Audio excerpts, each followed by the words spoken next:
In many indigenous cultures of the world, it is prophesied that a time would come when the earth would become sick because of man's greed. The people, having forgotten that our Mother Earth is sacred.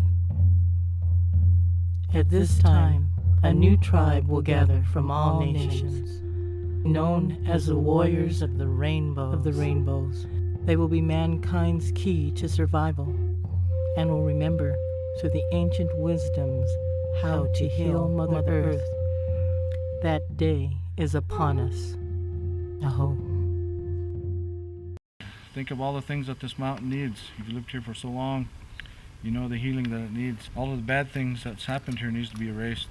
These are the messages of the Great Spirit. You can do this with sound and vibration. Mother Earth, be with us. Come forth.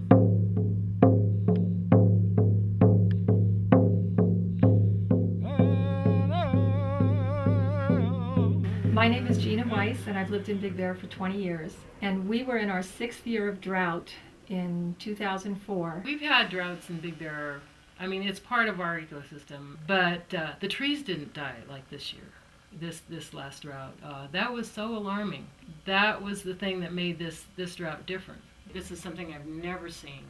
We were to the point where it was very frightening. And I noticed little things like the ants. All of a sudden, there are no ants in the trees. Their mounds in the forest are empty, or there would just be a few left and they would be dying. This is a part of the healthy ecosystem of our forest. No matter how small the creatures are, they're really important to the entire full scope. We had at least a good 7-year drought, and things were pretty sparse even before that. And I think a lot of our aquifers kind of dried up. At least that's my assumption.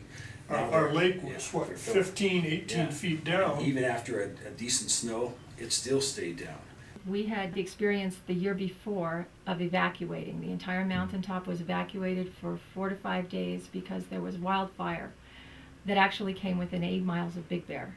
Our community was looking for ways to solve the drought problem. The City Council, along with the water agencies, the Department of Water and Power, and the Big Bear City Community Services District, the Regional Wastewater Agency, and even the ski area, Snow Summit, had all voted and agreed to spend quite a bit of money to cloud seed so that we could help our drought and get some water to the trees and in the lake. It was actually going to be $500,000 over the course of 3 years. It was $166,000 a year. I had some objections to it, largely because it's toxic, but actually my first objection to the cloud seeding was the fact that at best it was supposed to improve the water, the precipitation, 5 to 10% over what we would have had normally. And as far as I was concerned, 5 to 10% of very little is even less. So it didn't even seem cost effective. Then we found out when Joe Bradley did the research how toxic it was, and then it was completely unacceptable. Hi, my name's Joe Bradley. I'm a 15-year resident of Big Bear Valley. I'm a physics teacher at the high school. I worked for a while as a wildlife ecologist in the 1980s. I love this valley and I love this land, and I've been real concerned at some of the things that I've seen. The forest isn't as healthy as the forest needs to be. We've had years and years of drought, bark beetle infestation, a fire that actually threatened the entire valley. The plan of the leaders of our valley to seed the clouds for 3 winters in order to bring about more rainfall. At the time when I heard of this, I thought if it is something that'll bring us rainfall, I guess that's okay. But when I talked to Blue Thunder about this proposition, he mentioned to me that the cloud seeding is poison, that they would use poison to seed the clouds, and it would poison the land, and it would poison the animals and the trees and the plants and the microorganisms and the people, and so I was very concerned. So I started researching about cloud seeding. I, prior to that, had known very little, and through countless hours of research, I found out several things. Number one, the cloud seeding doesn't really work at all. There's not been one scientific study done in the last 50 years that showed cloud seeding was effective at all in increasing rainfall. I guess the sure sign of that is the American Meteorological Society. I found out that as a whole, They came out and said that they do not support cloud seeding as an effective means for controlling weather at all. In fact, they said it could just as easily limit rainfall as increase rainfall. The silver iodide is the chemical that would be used to seed the clouds. And I found that even though the cloud seeding company was saying that silver iodide was not a poison at all, the state of California lists it as a hazardous material, a type 1 hazardous material. You can't dispose of it. It's considered a poison. It's a priority pollutant by the EPA. So our own Environmental Protection Agency lists silver iodide as a priority pollutant, and yet that's the chemical that this cloud seeding company was going to drop over this beautiful valley. Getting information from the company, I found that they said it was insoluble, that it wouldn't dissolve in water. And then I found out that their chemistry was off a bit, that if you have a lot of water, like this body of water that we have here at Big Bear Lake, we could actually immediately dissolve perhaps as much as 660 pounds of the substance. In doing so, the fish that live in the lake would take in this poison. We have bald eagles that now live year-round on this lake, and they would eat the fish. And so that was a great concern of mine. There's also spotted owls, another endangered species that lives in this valley, and they would also be subjected to that. Should we seed our clouds with silver iodide, the substance, even if it didn't dissolve in the water, would then land on leaves and plant vegetation that animals would eat.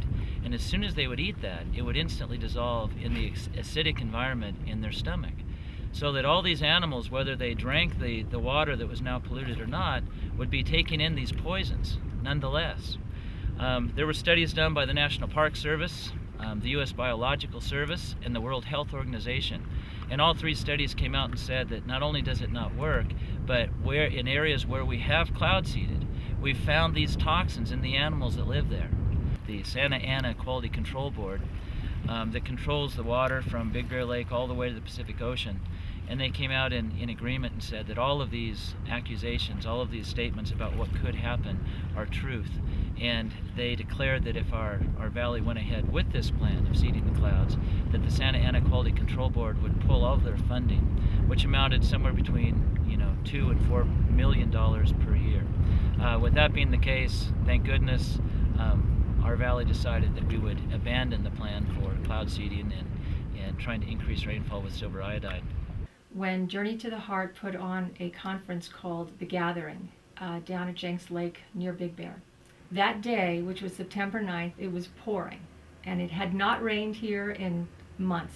I later checked the newspaper, and there was absolutely no weather predicted. But on the drive down, I thought, somebody's doing something. Somebody down there knows what's going on. Because The Gathering is a conference of indigenous healers and wisdom keepers from all over the world. It occurred to me to ask who here knows most about calling the rain. And I was directed to Blue Thunder.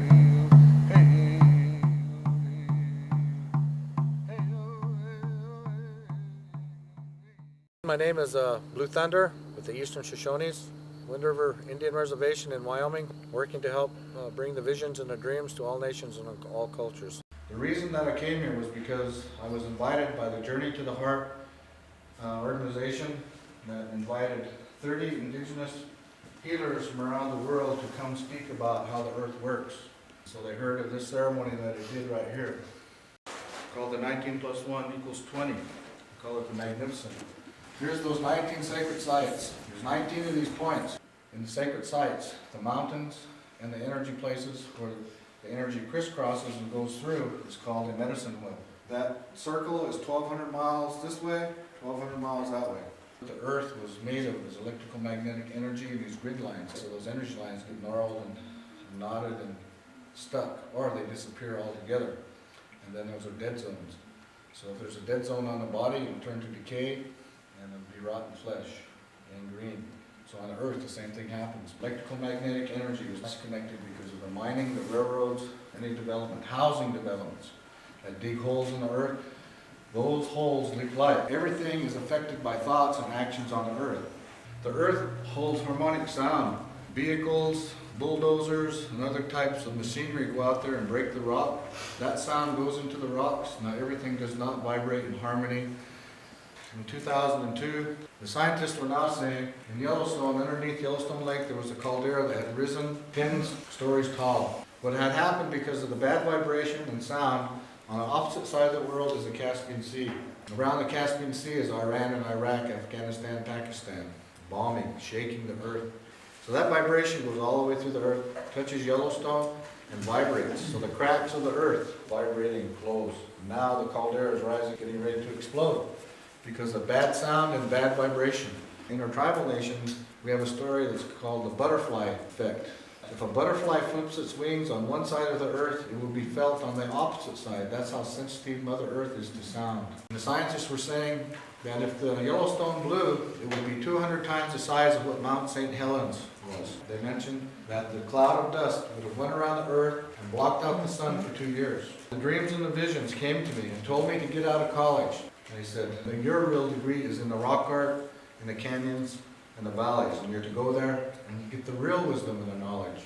So I went into the petroglyphs and the rock art canyons, and in these areas, the rock art began to teach me about the circle ceremonies called medicine hole ceremonies, which are the same writings that were in Grand Teton area of Wyoming and other areas. What I've learned to bring the water back through the ceremony that was written in a rock art, this one right here. This ceremony has been written in the rocks for 6,000 years. This is the earth, or these are the 4 mountain peaks in the Grand Tetons, and the earth stands in balance with the grid lines, the energy lines of Mother Earth. These energy lines are what hold us together. And the message from Mother Earth came and she said, tell the people of the earth, my children, come together in peace and harmony and sit on the sacred sites and sing their songs together and praise the creation of Mother Earth and thank her and thank the Great Spirit God. And when you do this, and the people will come, the volcano will go to sleep and will not explode.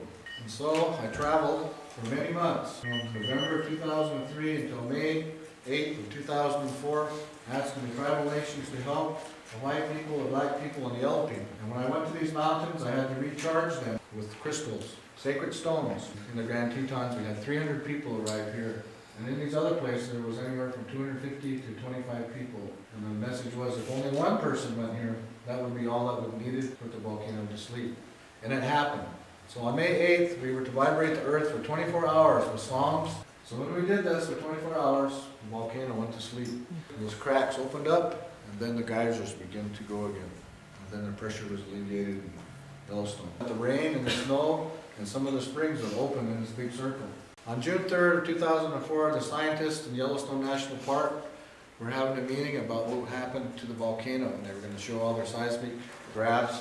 When I got there, they were now called the tribal nations together, and were wanting them to do more vibration and sound in Yellowstone National Park as we had alleviated the problem. We can repair the earth and reconnect these electrical magnetic energies through the sound and vibration. Drumming here in the middle, send out these waves like this. Every time I hit the drum, it's electrical energy. My thoughts is electrical energy. And when I hit that drum and I put my thoughts in, my thoughts go out and it fixes things because it's prayer. So if we can fix this volcano, what else can we fix with thoughts and prayers and sound and vibration? So we did this with sound and vibration and love and thought forms.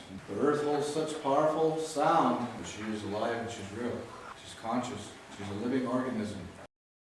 Right after this, Blue Thunder came up and decided to help us do a healing of the mountains here. That through the years of mining and road building and construction, that we've actually disrupted the ley lines of the land. When Blue Thunder came, he came with an open heart, and he came with a willingness to share and to empower that we really all can take a role. Blue Thunder was such a gift to our community because he brought this wisdom that came from his ancestors and from what he had learned in life that was really his passion. And he brought not only the wisdom, but he brought his deep love and his deep heart for nature and for understanding and working with the earth. So on October 26th, we did a training with about 25 people by the lake in Big Bear, where Blue Thunder explained to us about the vibration and the energy grid and how all of this worked. The laws are not structured to protect the environment. The laws are structured to make money. The laws are structured to cut the trees down. The laws are structured to pipe the water. And it's up to us to change these things in the new laws and regulations to understand what's happening with the earth. We had to be one with the planet. This is what the Native Americans understood. So the trees talked to us because they had a vibrating message. Just the rocks, the grass, so on and so forth. And Mother Earth has a spirit, so she communicates to us also. We are part of everything.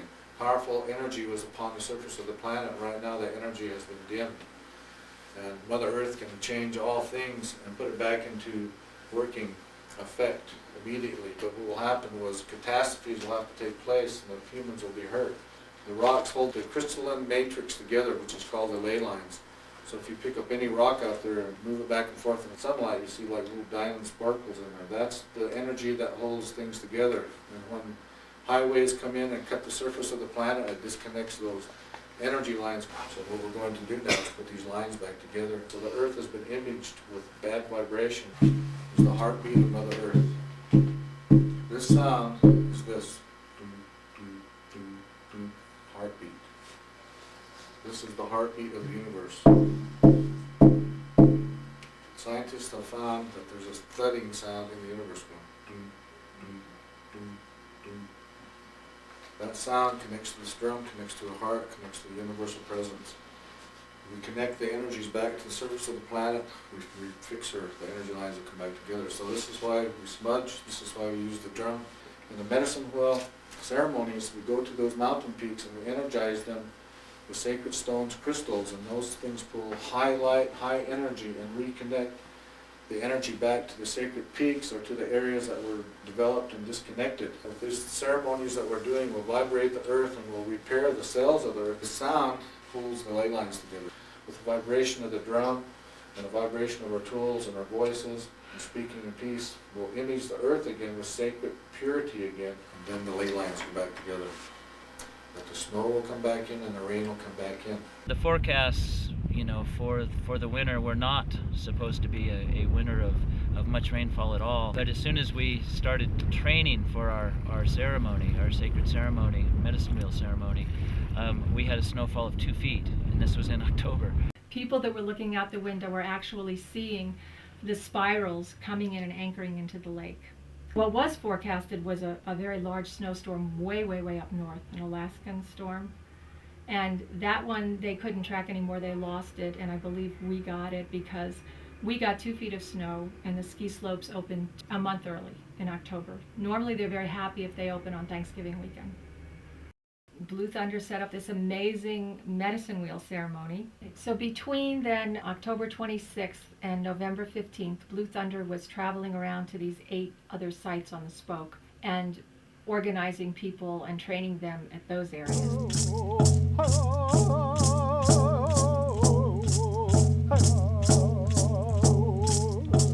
On November 15th was the day that we did the giant medicine wheel ceremony where everyone was at the 9 sites simultaneously from sunup most of the day.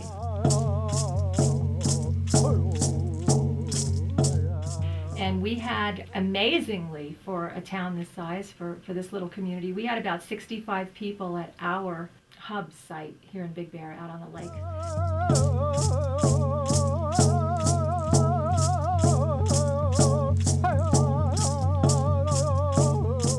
Then after the medicine wheel ceremony, we wanted to have a celebration so that we could get everybody from all the sites together and we could share our information and our experiences.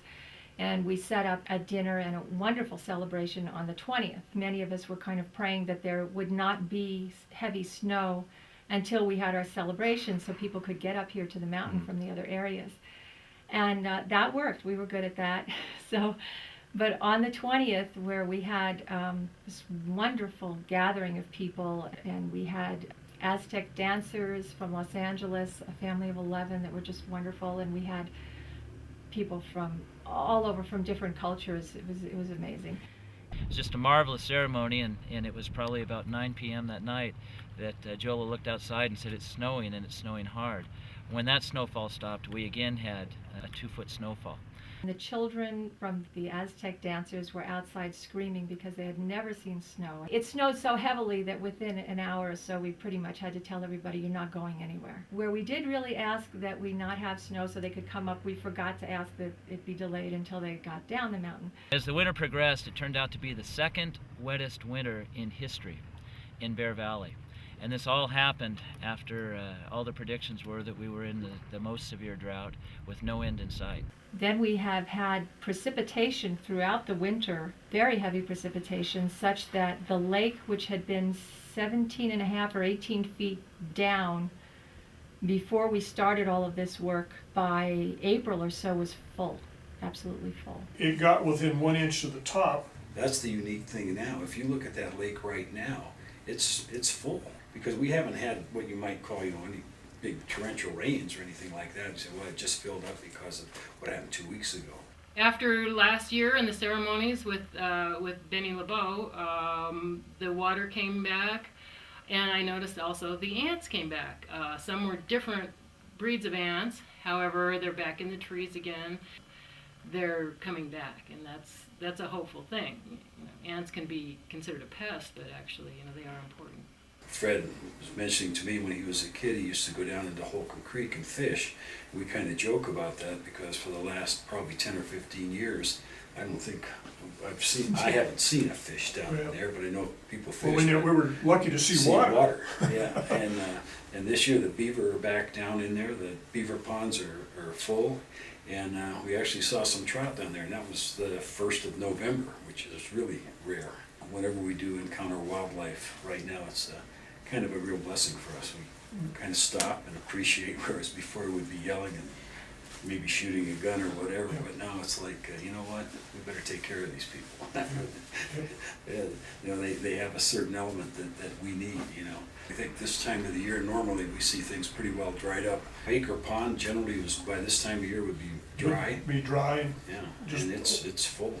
Some of the backcountry roads still have water running down them.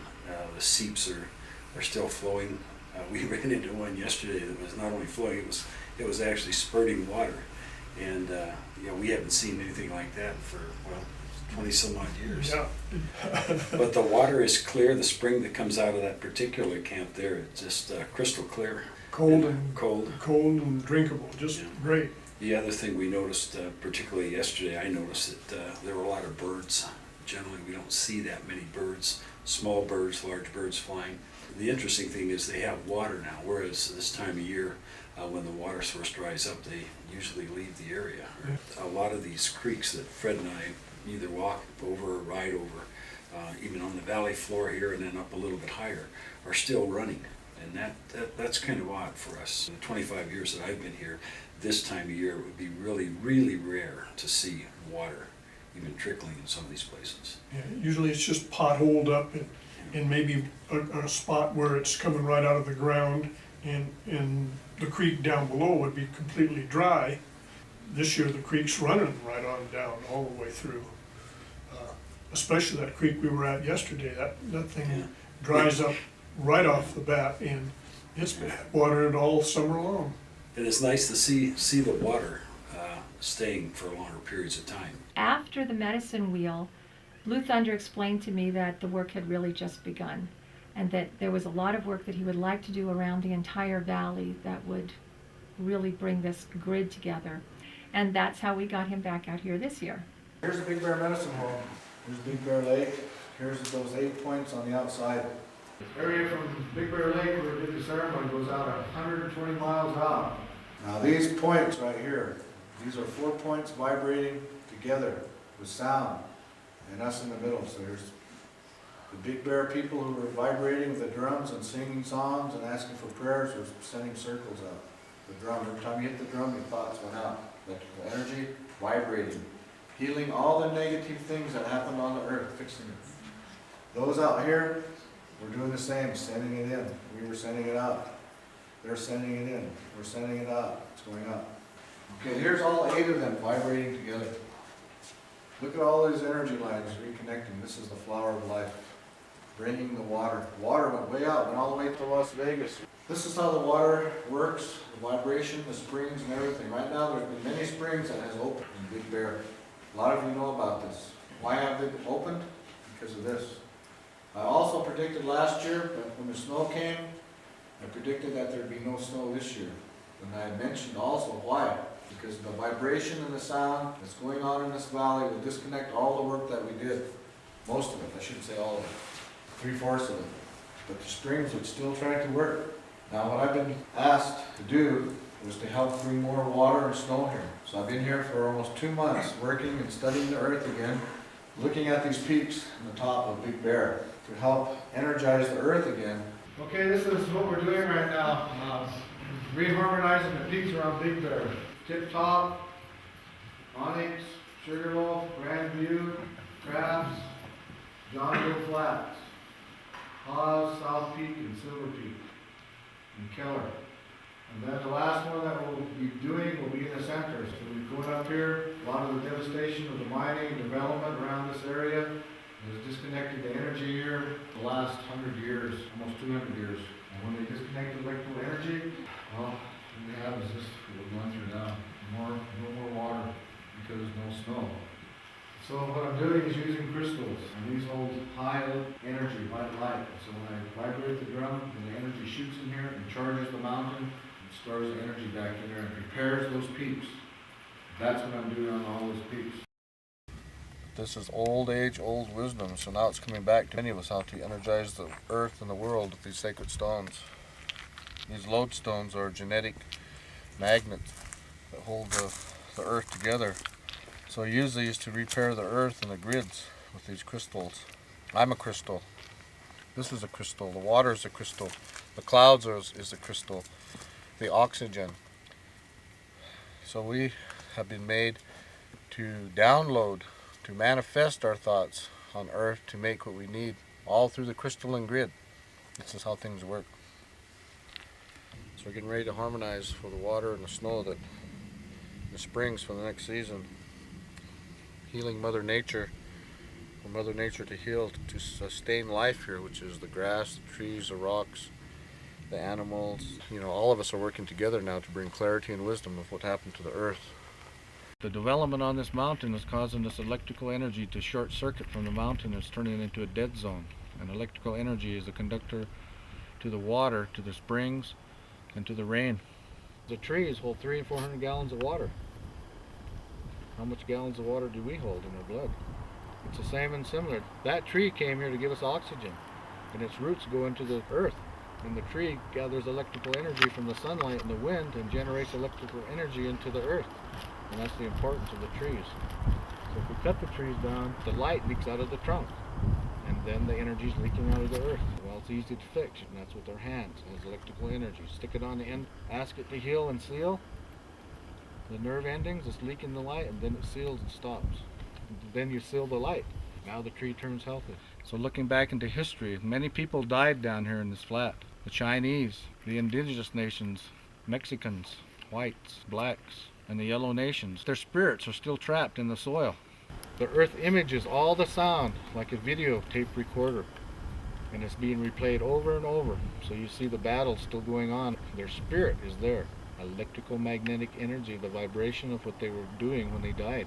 And they were never released with prayers and great thoughts. And so this is the energy that needs to be cleared from this valley, that is negative energy, and that's what we came here to heal. We're told in our tribal nations, when we cook food, not to put our thoughts of anger and hatred on the food. As you're stirring the pot and cooking the food, your thoughts are bombarding the food, whether you know it or not. So you're mad and you're stirring that, thinking maybe ugly things. Maybe, I wish that person would get in a car wreck and die, or I hate that person, or whatever it may be, of the emotions. So that thought goes into the food, vegetables, meat, whatever it is, because in that pot is water. The meat is water. The vegetables is water. The water is a great conductor of electrical energy, so our thoughts is electrical energy, and we shoot them out like rays. When we eat the food, the people become sick, stomach aches, illnesses and sicknesses can happen, anger and hatred, whatever the thoughts were that was put in the food. Now if someone went there and put great thoughts on a food and blessed it, cleared it, then it's full of white light and electrical magnetic energy. We as indigenous knowledgeable people like myself carry this wisdom. So they try to call us medicine men or shamans, but we don't call ourselves that. We call ourselves professors of knowledge of the earth. So what I do is I ask this plant to be blessed by the sun, the creator. This is white sage. So we're given this plant to use. So when I ask the Great Spirit to bless this, which is the white light, the electrical energy, and my thoughts, I ask it to put the message of peace and love on the earth, and it goes into this plant. Just like water, if I put my thoughts on the water and tell it to be love, peace, and harmony, then that's what it is. So my thoughts are on this, and I offer this to the Great Spirit. That nothing but love, peace, and harmony, and giving thanks and gratitude to the earth. So I give this offering, and I spread it on the earth. Because I'm making white light. You may not see it, but some people can see, and they see, there's white light. It's sprinkling, it's like stardust on the earth. Why is that? Because I charged it and put white light on it. How did I do that? Because I'm in peace, and I have white light, and it went on here. Now it's there. So that sealed it. Now I can dig a hole, and it won't leak the light. So what we're going to do is reset the earth because of the mining and development and sound and vibration today. So my vibration goes into these crystals. I have a high charge of energy, but they've already been charged by the sun for I don't know how many days laying in the sun, so they gather light, just white light. And I come and put my thoughts in them, so I ask them to bring harmony to the earth to help release the spirits that are locked in the earth in bondage. So we're going to release many things today. How to do this, how to do that. That's what everybody's fighting over. How to do this, how to do that. You're wrong. Well, there's no wrong way. There's no right way. There's no wrong way. There's only just get it done, and it is. It's all. There'll be a lot of vibration in here. You're going to feel it going on. And it's vibrating. So the prayers are on that. All these piles of stones that were around here, it has prayers on them. I put my prayers on here. I put it in the stone, and I put my thoughts here, and my prayers are in the stone because this holds memory. It holds energies. My thoughts are in this. If 1,000 people come put their prayers right here, then that thing magnifies with a bunch of white light and energizes out into the land. And what it's energizing is those thoughts. So that's what will manifest in the area. That's the importance of the piles of those prayer stones that are left around the canyons and the peaks and the piles. That's what the tribes are doing. When the earth went out of balance, they went up there and fixed it. Not with greed, ego, anger, or hatred, but only peace and love, because they knew if they had those kinds of thoughts, there would be wars and fighting. So they only wanted purity, so they only put great thoughts, because all this stone is crystal. This is crystal, so this held all of our prayers and our thoughts today. So this whole place is vibrating with our thoughts and our prayers now to enhance what we need to bring forth peace and love and freedom in the valley. We were coming down off of John Bull Flats after we had gone to the top of John Bull Mountain, and we'd had our medicine wheel ceremony.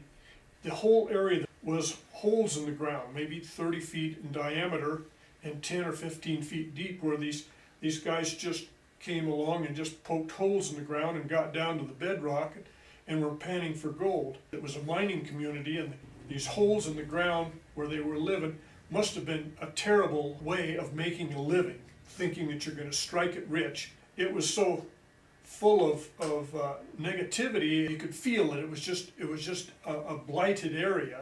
I don't know how else to explain it. Bennie actually started feeling bad and was sick for a couple of days after we'd went through there. We've ridden through there every summer for the last 20 summers, and I never even thought of it. We just ride through there, and it's just something. But being with Bennie and being around him, and now becoming more aware of the earth and our surroundings. I would concur with Fred with regard to being sensitive to some of these areas. You can actually feel the energy. When you pay attention, you can feel the energy. And when we ride through certain places, Fred and I will talk about that. Did you feel that? Did you see that? What's the sense here? And we kind of talk a little bit about it. Some of our friends think we're a little bit crazy, but that's okay. While approaching this point, we found this tree up there that has a lightning strike. The lightning comes in from the thunder beings, and whichever color the lightning comes in shows the importance of what needs to go back into the earth. It strikes pink, it's sending love into the earth. If it's blue, it's sending wisdom. If it's green, it's bringing new life. So there's 13 colors of lightning. Thunderbirds, thunder beings we call them. This is the energy of the colors of the rainbows. Like a tuning fork shaped like a Y at the top. That holds vibration. It was used to restore some energy that was needed here. So the tree sacrificed itself. You can see where the lightning went down the side of the tree. The lightning restores electrical magnetic energy into the earth. That restores the earth and puts it into balance. It resets the heartbeat and also resets the electrical magnetic vibration. I wanted to show the importance of these stones. You know, these stones hold electrical energy because they're made of crystal. So you might be able to see the reflection in this rock. So when the electrical lightning and the charge hits the earth here, it recharges everything to put the charge back in. And that's why it's so important. This is a very sacred site. It needs to be protected so much because these are what holds the earth together. If these are disconnected from the earth, it causes droughts, tornadoes, hurricanes, tsunamis, etc. across the earth. All of nature that's causing the havoc now is cleansing the earth. The charges of nature coming is fixing earth. And for us, when we do our ceremonies, we can recharge the earth to begin to soften the blow of nature that's coming. Now it's time for us to go back to work and love Mother Earth. So these stones listen with consciousness, like the earth, the wind, and the fire. All has consciousness. This rock has negative energy. So today when we do the ceremony, we change that thought forms from the bicyclers being up here who may have partied, angered, fought, argued, took the land out of harmony with their thoughts. Who knows what took place here for 500 years. Whatever took place here, we're going to clear all that from here today with our sound, our thoughts, and our vibration with the drums of doing this crystal ceremony. Have an open mind and an open heart to understand how these crystals work, and we used them in the past to heal the earth. Many blew up the earth in times of Atlantis by using these crystals. Many of our people remember, and that's why we're told not to use these crystals if we don't know what we're doing. I've had dreams and visions about these crystals and how to use them. The Cherokees have a lot of messages about crystals, so they still work with crystals a lot. So do the Navajos. So do many other cultures. Use them, be discreet about using these crystals and know what's going on. Before anyone attempts to do this, they should be initiated in wisdom and knowledge. But I've been given the dreams and the visions how to do this, and it's been working, bringing the rain and the snow.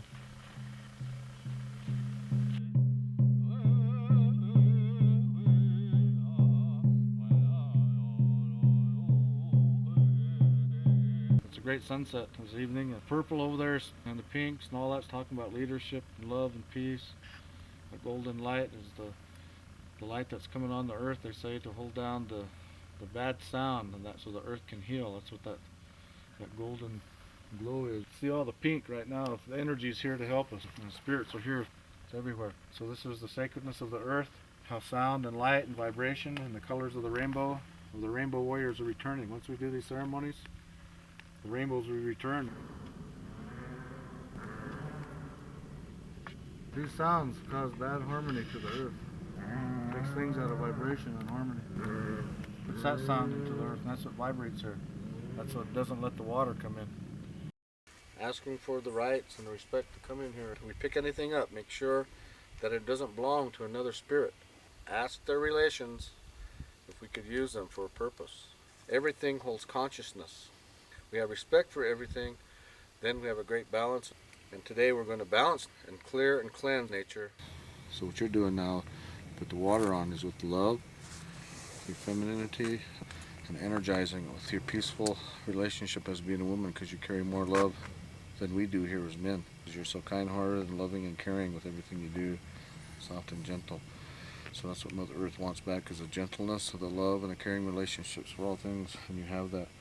So when you touch that water, that's what that water becomes. She's a woman, so she has more tender, caring thoughts. And she has clarity and love and peace. So the men are overrunning and overpowerful and hurting others at certain times, like myself, talking bad, ordering people, telling them what to do, how to do this, how to do that. And the messages of the Great Spirit, Mother says, now's the time to suggest how to do something and not run over one another and persecute them and hurt their feelings. Today we're on Silver Peak. A lot of vibration is happening. The water is already rising in the water wells down below, and because of the work we did these things, and because of these mining, we're sealing these areas and putting them back into a sacred vibration, so the water will even rise more. Down here we have Black Hawk Mine. The energy's leaking out. Things are really changing in the Big Bear Valley area and around these mountains and these sacred peaks. Across the way, the Big Bear transfer station, and so this is where the trash is being covered. So the trash is there and it has illness and sickness within it. So this takes the earth out of vibration, which is adding to the problem of the droughts. We're practicing earth wisdom, earth knowledge. No matter what culture, what teaching, whatever we have received, it's the same. Tradition is asking for the right to move a little rock or a stone or a grass, just to ask for permission. This whole mountain still needs lots of help.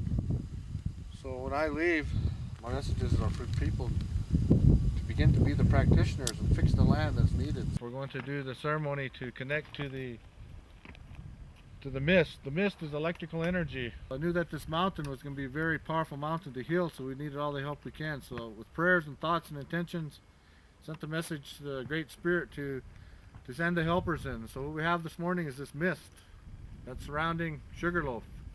This is the energy that'll hold things together, and as we talk about consciousness, we'll put our thoughts and sound into these clouds. It encircles this whole mountain, touches the water, the springs, the trees, the rocks, the animals, and the humans. This energy is what we are. That cloud is electrical energy. That's what I am. That's what each and every one is. It's spirit. We all hold spirit. We begin to understand this, the whole earth comes into peace. And right now, this is what will bring harmony to the whole earth. It's not a mystery at all. It's only understanding how it works. Nothing is a mystery. Everything is wisdom. The ravens, they're black, and so any darkness around us, they come in and clear the darkness off. So they follow me wherever I've been going. So they keep the dark energies or the dark spirits, and they clear it and clean it off. And this is what they're doing. Because everything works together. They help us, we help them. This is the way it works. The awakening of the Rainbow Warriors would come to life at this time with the new dreams and visions to speak about the rainbows.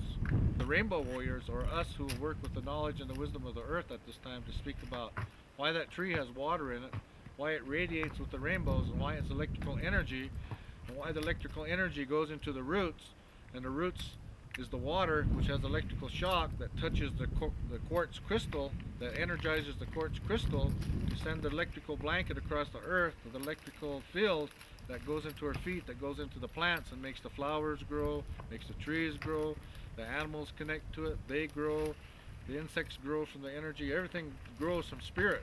We're all spirit, we're all electrical energy, and we're all water. Understanding water becomes a great knowledge and wisdom. When we know this kind of wisdom, we know why it's so important not to cut the trees down. The dead trees here have sent a message not to touch them. Why? And the tree said, tell them this, that tree still holds electrical magnetic energy. It's like a lightning rod standing there. And when the mountains get out of harmony, the electricity needs to come back into these peaks. So what's happening up here? Lightning. Why is lightning needed here? It's like a dead man falls down, a heart attack or a woman. So they take the two electrical nodes and they stick it on that person's chest. It goes doo-doo, doo-doo, doo-doo. And their heart starts beating, their water starts circulating, it means the blood. So that's the lightning. It's shooting into the earth, repairing and fixing it, what the humans are doing every day by disconnecting it down below. And so it recharges again. If you happen to be in an area where it's being recharged, you got to be careful because you might get enlightened, knocked down by the lightning, and then have to be restored. Then pretty soon when you wake up, hey, I'm hearing voices. I think I can see the angels. Well, exactly, that's what happened. They got put back into order. So now they're beginning to understand everything holds a consciousness. It's very powerful. It's the wisdom and the knowledge of the earth is that electrical energy. So the trees, they've been enlightened when they've been struck with lightning, and they hold the energy in the earth, so they were picked to keep the earth sacred. And so that tree that's standing over there dead is important because it's still holding the energy that's needed. If you cut that tree down, right where you cut it off is, the light leaks out, the light force leaks out, the lifeblood of the earth. What we're doing is sealing the holes on the earth that was done with the mining and the development, to the gold, to the silver, to the clay, to the uranium, to all of the things that's done on this mountain is the holes that have been drilled into the side of the mountains, causing the earth to go out of harmony and out of balance. So she has a high fever and she's sick. It's because of man's manipulation and not understanding the truth and how these things happen to the earth. So these are some of the messages that we'd like people to begin to understand and to stop these things, like what's going on in Alaska, cutting the trees down, cutting a hole in the earth, and developing that area will change the North Pole. And with the earth's out of balance already, and they start doing those things, ooh. Yeah, this year has been kind of a really interesting year. I had an opportunity to take my granddaughter up to Dry Lake in the second week in July, and almost always that lake is, hence the name, dry. This year it was just brimming full, and the snowpack was all the way down to the lake from the top of San Gorgonio, and that is really unusual. 2 weeks later, we took a trip up to Dollar Lake. This is like the third week in July, almost the 1st of August, and there were icebergs, literally little icebergs in this little lake, and it was phenomenal because part of a little bit of a glacier that had developed from the snowpack coming down into that lake basin. And it was really a unique situation, because usually this time of year when we're back up into that high country, it's pretty dry. Maybe the major streams have a little trickle in them. This year the major streams were flowing in July and August. In fact, they're still up there. We were up there, now we're looking at the first week in November. We were up there just last week, and there's still an abundance of water in all the minor streams, which is really impressive to us, because the vegetation is really full, and the wildlife is a little more plentiful than it has been in the past. So yeah, things are really looking great, and this has been a really good year for us. I would say it's been at least 15 years that I know of when we've had snow year round on that peak, and the streams have been flowing the way they have. All right, top of the world. Almost 10,000 feet up here, they say. This is the top of Sugarloaf, and this is where we're going to do the ceremony now. And beautiful place up here. We're on cloud 9, the clouds are surrounding us. Beautiful. So right now you can't see Big Bear down that way. It's all souped in with the white clouds. These clouds hold electrical energy, this mist. And when we vibrate, put our thoughts in, we're going to heal this mountain, and we're going to heal a lot of the land out there, the trees. This is how consciousness works. We start drumming and singing and vibrating for about 4 songs. That sets the intentions and sets the electrical charge back in this mountain up here again. And the vibration of our thoughts put this mountain back into harmony. That means it starts vibrating at the same vibration the sun does. We vibrate the same way the sun does, but when the vibration of the mountain goes away, it's when they mine and develop and shake it with bombing, bad words, anger, and hatred. If we continue to have love and peace and walking in great manners and don't argue and don't fight on these places, we have harmony. That means the vibration is clear, clean, and pure. Consciousness is held by water, but it's also held by the rest of the elements. The earth is the soil, the rocks. The wind is the same thing, the mist. And then you got the fire. The fire is electrical energy that's in the surface, which also turns into be the volcanoes. This is how the earth works, and we forgot because of what has taken place in history. It's not pointing fingers at anyone. It's now we can retrace, go backwards, see what happened, and know why this is what it is, and then go forward. And that's what we're doing in Big Bear, in these mountains. Energizing these mountains, harmonizing these peaks, so that snow will come back here, so the rivers will run 24/7. The springs will run, and the rains will be here. Understand Mother Nature, that she is our mother, and we're only her children. No one owns the earth. If her heartbeat stops, so does ours. If we continue to keep draining the energy from her, electrical magnetic energy, her heartbeat will stop. That means she's died. When she dies, no more life on the earth. And when we listen to the heart, ask the heart, what's real, what's right, the heart tells us. But if we ask the mind, we've been taught to rationalize, and we rationalize so much that we make a lie into truth. And this is how greed, anger, hate, judgments come and causes the dysfunction to destroy Mother Nature. Heal this whole mountain everywhere, all in this whole top. You know what's wrong. You've been here, you lived here for so many years. You know the history, you know what's taken place. I ask you to do that. And when you can do those kinds of things, you heal your mountain. You heal yourselves, thinking real clear. The white light of the sun is in here now, and when it hits us, we're crystals. We're made of water. When we use us as a crystal, it becomes very crystal clear within us, releasing any anger, hate, jealousy, then become peaceful. The question came to Dr. Emoto when he was here last. Well, when you clear the water, how long does it take to clear the water? He said it depends on the person. It depends how peaceful the person is. Those people who have that can instantly clear the water and turn it pure. Those who are dark with anger and hatred, it will take them a lot longer to do what that person can do within a split second. So when we come here and we're very clear with our thought, you can imagine what we can do here, just 4 of us. Because we multiply it when the sun's coming in, and then with the stones we're going to use, these crystals, this is how the earth works. We only came to the earth to understand love and peace and harmony, to live in a beautiful way. Not for greed, not for anger, not for hatred, but to come and do what we're doing today, live in peace and harmony. Then when the rain and the snow and all that comes, we have food in abundance. If we reach down inside ourselves and ask for the truth, it boils forth and says, there's something familiar. And And then we begin to remember. That's what it's all about. Love, peace, and harmony, living in trust and honor, and living in a beautiful manner, treating each other as brothers and sisters. 5 is the 5 fingers. 5 fingers comes together, makes 10, makes a whole.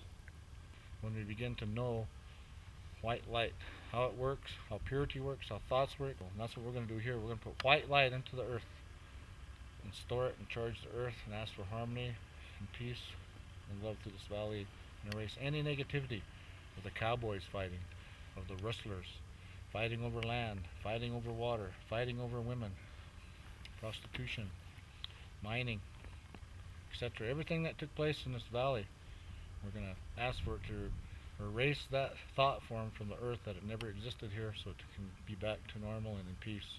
When we do that, what happens? We get snow, rain, the springs open, and then we have a beautiful place. So I ask our Father to be with us, to bless this land, to the earth, the wind, the fire, and the water, to release all the negativity that has taken place, and to bring things back into harmony with the beautiful sounds of the songbirds, the wolf, the coyote, the deer, the elk. The sound that they make is a sound that keeps the earth in harmony, and those sounds are missing. And we pray that they come back so that they can all work together in nature, how it works. Much blessings for the squirrels, for the trees that need help because of the blue fungus and the infection that was caused by the chemicals that went into the earth. By blessing the earth, Father Creator, and Mother Earth, we love you very much. Help us. Listen to us today. Bring forth your wisdom and your energies that manifest what we want in peace and love and harmony, having trust and faith as brother to brother. The black, the white, and the yellow and red have turned away from each other, and I pray that they will turn around and face each other and look in the eyes of each other and forgive each other and know that it wasn't our fault for whatever happened. And I ask you to do this for this whole area, Father. You send this message to them through the sky and through the sun and through the moon, through the stars, and asking Mother Earth to do the same. Bring the highest vibration that they can through the sun. You are life, you are the light. You are the way of bringing the sacredness back to the earth. And I thank you for doing that today. Through the sacred stones of the earth magnets and all the stones that they listen and they hear. And the wind listens, the trees listen. I ask them to help us too. Much blessings for them. I thank Mother for doing these things for us. And Father, I offer this again with love and honor and respect, and ask for blessings for the ancestors who are watching us. I ask for these prayers to go into the clouds, into the mist. Oh. All around the world, through the water. Same message for peace and love and harmony. So before you dig into the earth, we're supposed to give something, so we gave prayers. And that way, when I dig this hole, it doesn't leak light. Because I said the prayer, so it doesn't leak the energy. That's how it works. And if we go out there and dig a hole, like a mine, or dig a post hole, put the pole in, the energy's leaking out. What can thousands of us do together? One mind, one heart, one thought to the earth. We can clear it and cleanse it and clear all the pollution. The messages that came to me says this: when the water comes back, the water is to be shared freely with everyone. We have wisdom and truth of how things work, how the energy works. The mind is electrical energy and is connected by the sun and makes it work. Our computer. If we're out of order and we have hate and the sun comes in, we'll be 5 times hateful, 20 times or 100.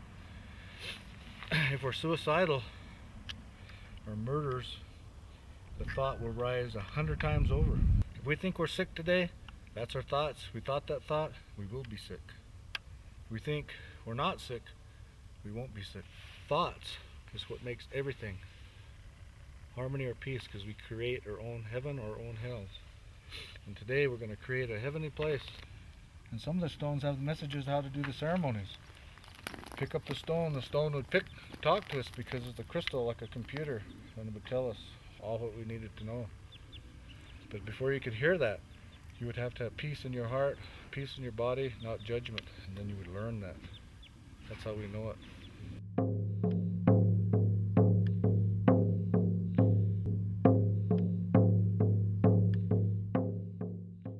Well, my mother's a Paiute, and she comes from the bear clans. That means we work with the bears. The The bear is very powerful. And my father is a yellow hand, and so the yellow hands heal sicknesses. When we brought the water here, a blue bear came here. And then we asked for more help. White polar bear showed up, and he had these 2 baskets, this bear. And he asked the people to put their prayers in the baskets, and he would take them to the north. And then on the news it said, this is very strange, a phenomenon has happened. The solar express winds of the north has entered into California. This has never happened before. Well, why did it happen? Because the polar bear came. The bear is very important. He's the one who works with the weather, and the weather is spiritual, and it's our thoughts, and those spirits, they help us. So that bear went to the north.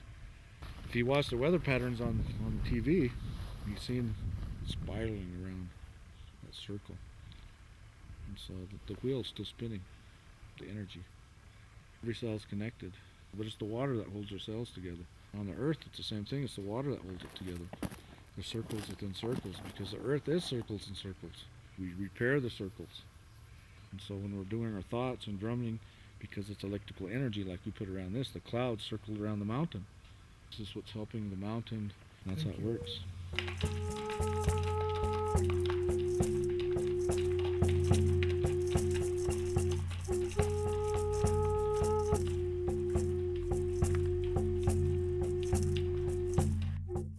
When I was really young, I joined a scout group that honored and studied North American Indian. One of the ceremonies when I was inducted into the tribe was close our eyes, try to envision ourselves in the world, and we leaned over a sand painting and we dropped an arrowhead out of our mouth. Basically, it was a representation of the world. And I landed in the water. I never understood it, and events took place that put me in a position to bring back the enjoyment of the water at Pan Hot Springs. This was something that I was supposed to find.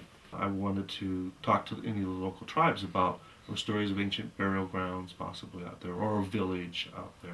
That included Morongo and San Manuel. I really wanted to learn from them information and knowledge about the springs and how they were utilized and what they meant to the people. And I wanted to honor those things, wanted to incorporate those things.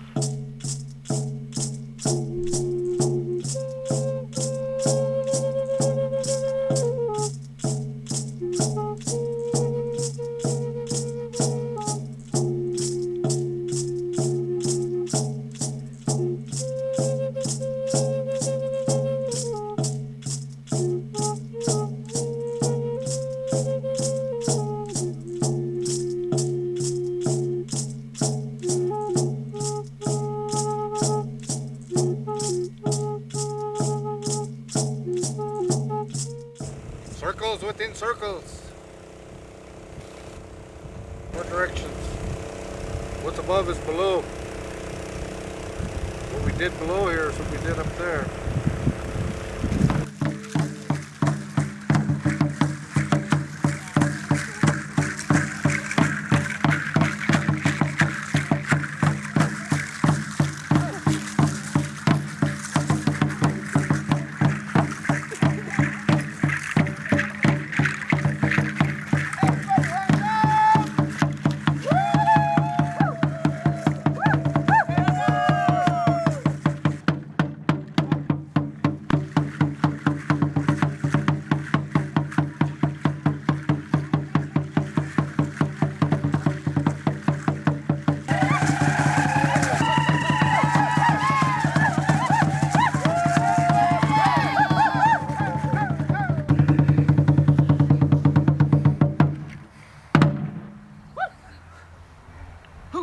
Last time there was a polar bear that came to the ceremony, and this year again we invited this spiritual bear to come.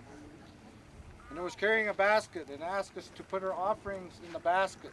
And it would take it to the North Pole, to the bear constellation, talk to the bears, the polar bear. There's a big white bear that came, and it's here again. So we asked the white bear to do this. So we call upon the white bear at this time to bring the blessing to the north, to the ancestors of the north, and to bring this power that we're looking for, of the blessings for the water to come, to the springs, to the rains, to the water aquifers, to the peaks of the mountains, to make them white with snow, which represents the milk of Mother Earth that brings us new life and new breath and rebirth. So I pray that the Great Spirit will do this for all of us, from the breasts of our Mother Earth, her mounds and her breasts up there. I ask them to fill up with the whiteness of the sacredness, and to take these messages to the Great Spirit to the bear clans and the bear nations to bring upon great snow and strength and wisdom that we're all needing within our minds and our hearts is this white strength called sacredness. Take an offering, put your prayers and thoughts on it, and think about it. Keep our great thoughts and wisdom and clarity about us, because what we're doing, we are going to manifest what's needed. And that bear will come take these, and our prayers and thoughts will go in the fire. As soon as we pour the offerings into the fire, it will rise, and the north winds will catch it, and the messages are out, and the bear takes it. That's how it works.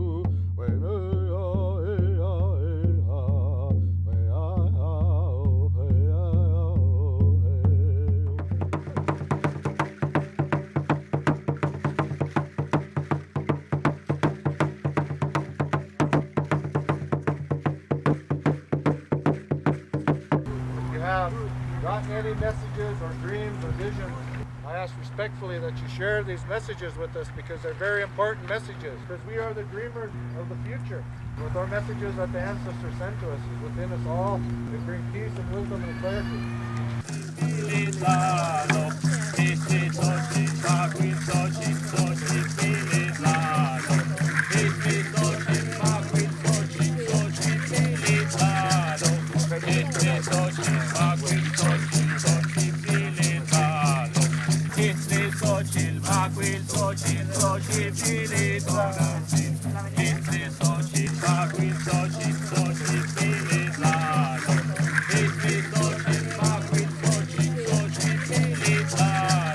These two candles right here represents the male and the female. On the left-hand side is the feminine and the masculine. So these two colors, they work together, representing the heartbeat and all creation.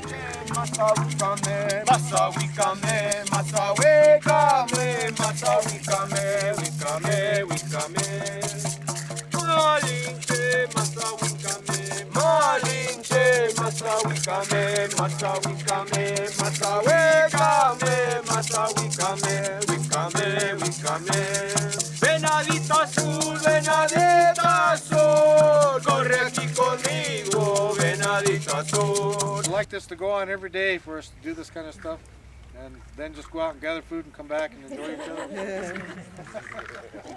It used to be that way one time, and we're going to go back to some of these ways again in the future. So I pray that all of us will come into peace again.